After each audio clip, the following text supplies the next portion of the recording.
Hello everyone, welcome back to my channel. तो आज हम लोग sweetest love I do not को पोएम है उसका पीवीआई ऑब्जेक्टिव देखेंगे जो बोर्ड एग्जाम के लिए बहुत इंपॉर्टेंट है। तो चलिए आज हम लोग पीवीआई मल्टीपल चॉइस क्वेश्चन करने जा रहे हैं sweetest love I do not गो का, जो हम लोग के एग्ज़ाम में ज़्यादा आता है। और ये सब पीवीआई क्वेश्चन है जो आपको इस सेट में दिया जा रहा है और ये ऑब्जेक्टिव टाइप का है जो आपके एग्ज़ाम में बहुत ज़्यादा पूछा जाता है। जो कि 50 मार्क्स आपको ऑब्जेक्टिव हो गया है, तो इससे बहुत सारे क्वेश्चन आते हैं। ये चैप्टर मैक्सिमम मार्क्स स्कोरिंग है, तो आप लोग इस वीडियो को लास्ट तक देखिएगा। तो चलिए हम स्टार्ट करते हैं। तो सबसे पहले यहाँ पे जो चैप्टर का टाइटल क्या है, sweetest love I do not go. तो यहाँ पे इसको किसने लिखा है, तो इसके पोएट कौन है, जॉन डोनी। और यहाँ पे देखिए इनका डेथ 1631 में हुआ था और इनका जो जन्म हुआ था वो 1572 में और 1631 में इनका मृत्यु हो गया। तो ये इनका लाइफ टाइम है। और उसके बाद चलिए अब वीवीआई एमसीक्यू क्वेश्चन चालू करते हैं। तो यहाँ पे पहला क्वेश्चन है, who compose the poem sweetest love I do not go. तो ये जो पोएम है sweetest love I do not गो, इसको किसने लिखा है, इसके लेखक कौन है, किसने कंपोज किया है। तो ऑप्शन है जॉन किट्स, ऑप्शन बी है जॉन डोनी, ऑप्शन सी है डीएच लॉरेंस और ऑप्शन डी है वाल्ट व्हिटमैन। तो इसका ऑप्शन क्या होगा, तो अभी देखा कि sweetest love I do not गो किसने कंपोज किया है, तो जॉन डोनी ने। इसका ऑप्शन बी सही होगा। तो इसको कंपोज किसने किया है, जॉन डोनी ने। ठीक है, ऐसा भी क्वेश्चन पूछ सकता है कि sweetest love I do not गो का राइटर कौन है, तो जॉन डोनी। इसी क्वेश्चन को बहुत सारे टाइप से पूछा जा सकता है। तो आप लोग इसको यहाँ पे याद कर लीजिएगा कि sweetest love I do not गो के लेखक कौन है, जॉन डोनी। अब चलिए अब दूसरा क्वेश्चन देखते हैं। दूसरा क्वेश्चन है, व्हेन वाज ही बॉर्न, उनका जन्म कब हुआ था। तो अभी देखे हैं उनका जन्म कब हुआ था। तो ऑप्शन है 1300, 1572, 1672 और 1680। तो इसका ऑप्शन बी सही है। तो 1572 में जॉन डोनी का जन्म हुआ था। ठीक है, तो अभी इनका अभी देखे थे लोग ऊपर ही दिया हुआ था, तो इसको आप लोग देख लीजिएगा। उसके बाद नेक्स्ट क्वेश्चन है, which country did he belong to, वो किस कंट्री से बिलोंग करते हैं, मतलब उनका जो होम कंट्री है वो कहाँ है, उनका किस देश से वो आते हैं। तो यहाँ पे ऑप्शन है इंग्लैंड, अमेरिका, पाकिस्तान, ऑस्ट्रेलिया। तो इनमें से किस देश से वो बिलोंग करते हैं, तो इसका ऑप्शन ए सही होगा, इंग्लैंड से। तो जॉन डन जो है यहाँ पे जॉन डन वो किस कंट्री से बिलोंग करते हैं, तो ऑप्शन ए सही होगा, इंग्लैंड से वो बिलोंग करते हैं। और क्वेश्चन नंबर 4 देखते हैं। तो क्वेश्चन नंबर 4 है, John Donne wants to go away because he is not tired of his. तो जॉन डन दूर जाना चाहते हैं क्योंकि वो थके नहीं हैं। तो यहाँ पे क्या होगा, तो यहाँ पे ऑप्शन है सिस्टर, ब्रदर, बिलव्ड फादर। तो यहाँ पे जॉन डन है वो दूसरे कंट्री जा रहे हैं, उनको किसी काम से किसी कारणवश जाना पड़ रहा है इन दूसरे कंट्री में। तो वो बोल रहे हैं कि वो जा रहे हैं क्योंकि वो थके नहीं हैं। तो यहाँ पे ऑप्शन होगा बिलव्ड, वो अपने बिलव्ड को छोड़कर किसी दूसरे कंट्री जा रहे हैं किसी कामवश, और उनकी जो प्रेमिका है वो दुखी है। तो वो उन्हें समझाते हैं कि वो जा रहे हैं और फिर वो जल्दी ही आएंगे। वो इसलिए नहीं जा रहे हैं कि वो उनसे थक गए हैं, बल्कि कुछ दिनों के लिए जा रहे हैं और फिर वापस आ जाएंगे। तो यहाँ पे इसका ऑप्शन सी सही होगा। नेक्स्ट क्वेश्चन है, the poet in sweetest love I do not go is dash his beloved. तो जो पोएट है, कवि है, जॉन डन है, वो sweetest love I do not गो के कवि हैं, वो डैश हिज बिलव्ड। तो वो क्या है, तो यहाँ पे angry with, sad for, happy for और टायर्ड ऑफ। तो यहाँ पे ऑप्शन उनकी जो प्रेमिका है जॉन डन की, वो सैड है क्योंकि वो जॉन डोन किसी दूसरे कंट्री जा रहे हैं कुछ समय के लिए, तो इसीलिए वो दुखी है। ठीक है, तो इसका ऑप्शन बी सही होगा। नेक्स्ट क्वेश्चन है, John done thinks that dash is certain. तो जॉन डन जो पोयम है sweetest love I do not के गो के, वो सोचते हैं कि क्या सर्टेन है, तो वो ऑप्शन है डेथ, लाइफ, वर्क और नन ऑफ दिस। तो यहाँ पे तो वो सोचते हैं कि डेथ जो है वो सर्टेन है, तो यहाँ पे आपका आंसर होगा डेथ।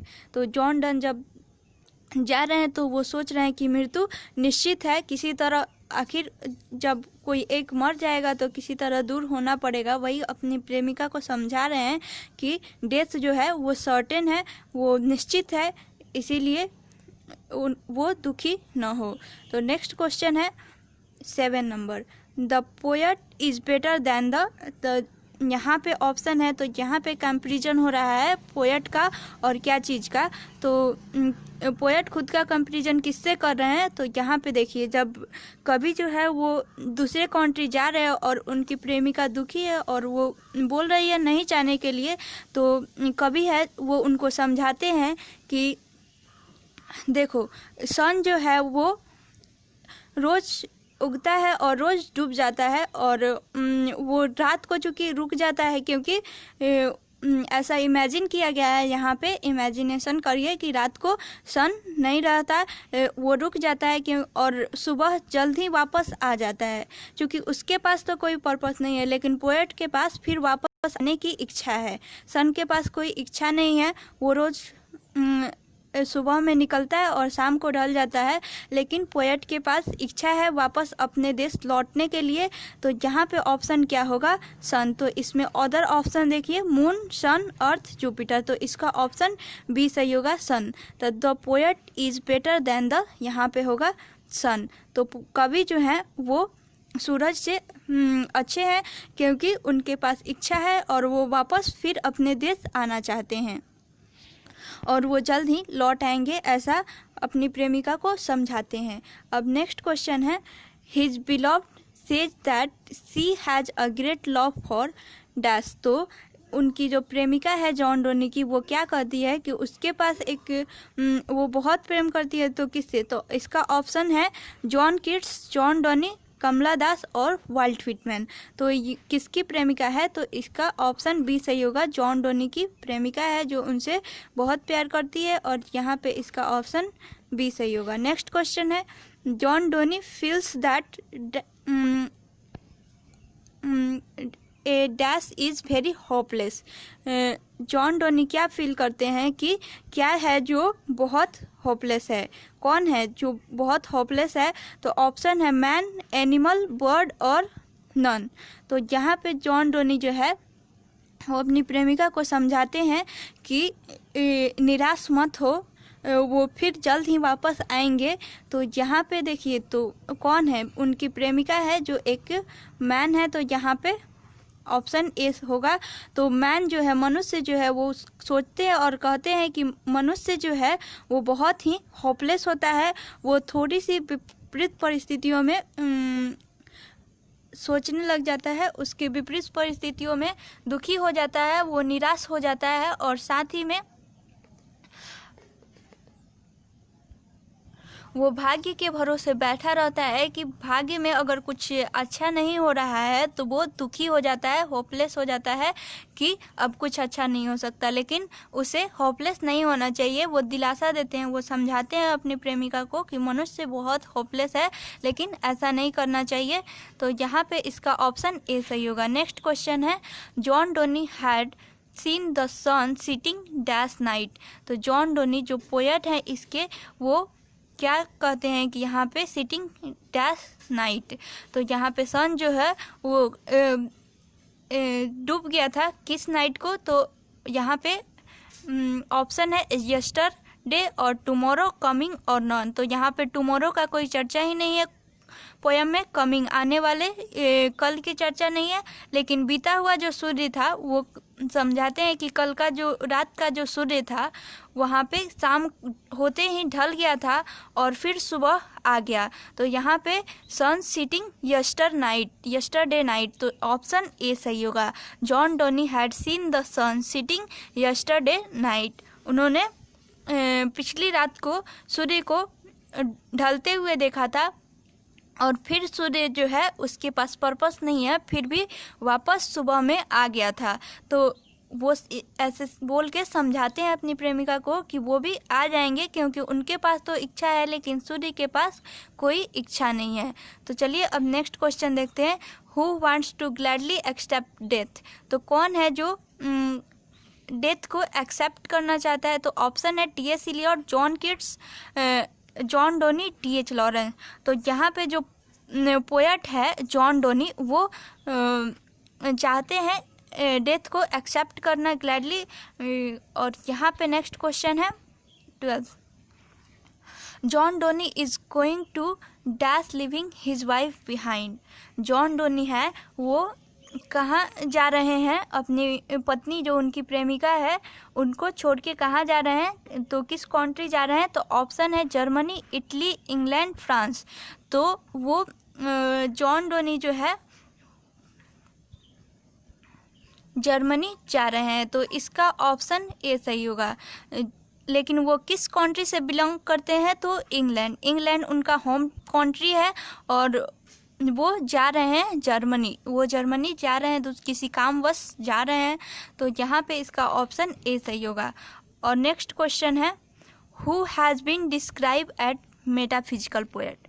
तो यहाँ पे सबसे पहले देखते हैं मेटाफिजिकल पोएट। तो मेटाफिजिकल पोएट वो होता है जो इंटरेस्टिंग पोएम लिखता है। जो पोएम जो होता है वो इंटरेस्टिंग पोएम, वो लव से रिलेटेड हो सकता है, नेचर से रिलेटेड हो सकता है, ये सब आध्यात्मिक, मेटाफिजिकल मीन्स आध्यात्मिक। तो यहाँ पे जो पोएट है जॉन डोनी वो एक आध्यात्मिक पोएट है। तो ऑप्शन ए है John Donne, option B T S. Eliot, option C Walt Whitman, option D Keki N. Daruwalla. तो यहाँ पे ऑप्शन ए सही होगा, जॉन डोनी। तो जॉन डोनी जो है वो एक मेटाफिजिकल पोएट है। वो तो इस कविता के जो लेखक है वो मेटाफिजिकल पोएट है। तो यहाँ पे नेक्स्ट क्वेश्चन है the redness of the fire appears dash to the poet. तो यहाँ पे redness of the fire dash appears to the poet, sorry ये दूसरे पोएम का आ गया है। ये पोएम है फायर हाइमन।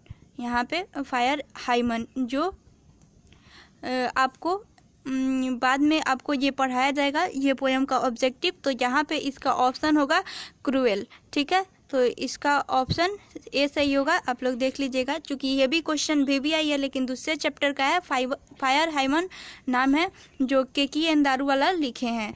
तो यहाँ पे नेक्स्ट क्वेश्चन है व्हेन डिड ही डाई?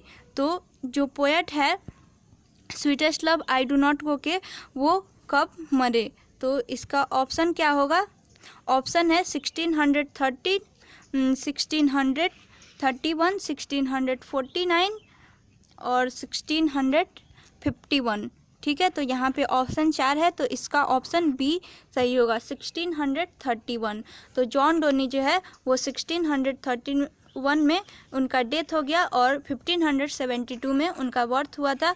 तो यहाँ पे आपका ऑप्शन बी सही होगा।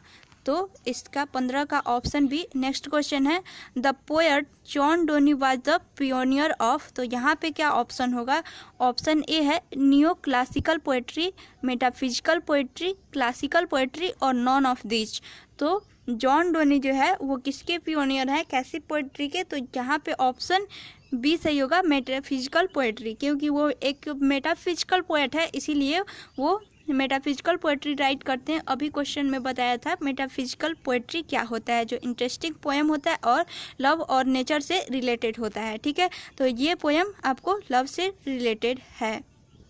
तो यहाँ पे चलिए नेक्स्ट क्वेश्चन है what type of the poem is sweetest love I do not go. तो sweetest love I do not go जो पोएम है जॉन डोनी के द्वारा लिखा गया है वो किस टाइप का पोएम है? तो किस टाइप का पोएम है? तो ऑप्शन है एन ऑड, ए सोनेट, अ बैलेड और ए लैरिक। तो यहाँ पे ऑप्शन होगा अ सोनेट। तो इसका ऑप्शन होगा एक लैरिक। तो 17 का ऑप्शन डी सही होगा, लैरिक। तो यहाँ पे लिरिक पोएम है। जो sweetest love I do not गो है वो लिरिक पोएम है। सोनेट तो 14 लाइंस का पोएम है, क्योंकि इसमें 14 से भी ज़्यादा लाइंस है, इसीलिए ये सोनेट नहीं है। ठीक है, तो ये एक लिरिक पोएम है, ऑप्शन डी सही होगा। नेक्स्ट क्वेश्चन है the present poem sweetest love I do not go is dash.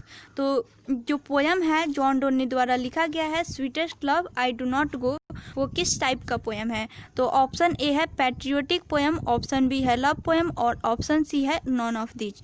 तो यहाँ पे पैट्रियोटिक पोएम उसको बोलते हैं, पैट्रियोटिक मीन्स देशभक्ति होता है, मतलब जो अपने कंट्री से रिलेटेड होता है, देशभक्ति टाइप का। आप लोग समझ सकते हैं कि कंट्री के लिए कुछ करना या उससे लव से जुड़ी, कंट्री से जुड़ी कुछ बातें होती है, लेकिन यहाँ पे ये लव पोएम है, उनकी प्रेमिका के लिए उन्होंने ये लिखा है। तो यहाँ पे ऑप्शन बी सही होगा।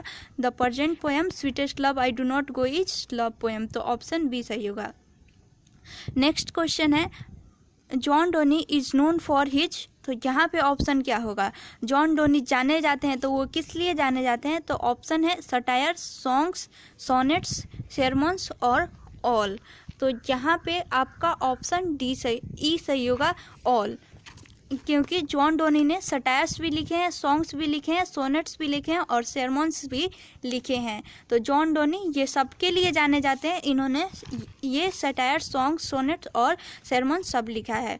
ठीक है, तो यहाँ पे अब नेक्स्ट और लास्ट क्वेश्चन है this poem has been address to. तो यह पोएम किसको एड्रेस करता है? तो ये पोएम किसके लिए लिखा गया है? ऑप्शन है डॉनीज सिस्टर, डॉनीज मदर, डॉनीज फ्रेंड, डॉनीज वाइफ। यहाँ पे जॉन डोनी की बहन के लिए, जॉन डोनी की मदर के लिए, जॉन डोनी की फ्रेंड के लिए और जॉन डोनी की वाइफ के लिए। तो ये ऑप्शन डी सही होगा, उन्होंने अपनी वाइफ और बिलव्ड के लिए उन्होंने ये पोएम लिखा है।